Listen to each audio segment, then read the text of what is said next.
And the Word became flesh, and pitched his tent amongst us.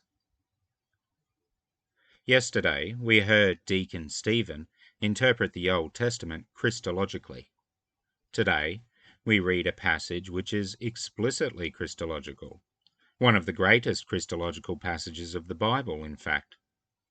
John, an eyewitness who beheld the glory of Christ, spent a lot of time and effort putting these words together for us, and the result is some of the most beautiful Koine Greek ever committed to papyrus. John begins his Gospel with the loaded phrase, "in the beginning." Just as Stephen showed us how Christ is revealed in the Old Testament, so too does John. He uses the Greek word logos, which translates literally to word, because it means so much to the ancient Greek world. Logos is a word, and it is also the act of speaking that word, and it is also a total knowledge and understanding of what that word describes. Effectively, the Logos is the totality of something.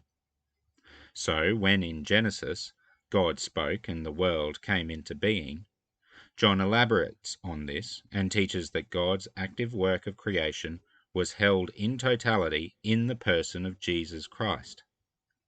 Therefore, through Christ all things were made, and without him not one thing came into being. Christ is the Creator God.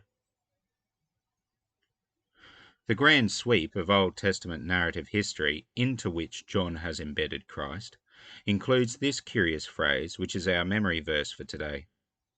It is not how the NRSV translates verse 14, but it is as close to a literal translation as we can get. We can imagine being with the freed Hebrew slaves camping out in the desert under Mount Sinai. Almighty God, the great Jehovah, is on top of that mountain, with fire, smoke, and thunder pouring from its peak because of the awesome presence of God. Moses, who gave us the law, says that anyone who even comes within cooee of this mountain is to be stoned to death because of the vast gulf between God's holiness and our sinfulness. But God, having taught us this difference between us, is not happy with leaving the situation as it is.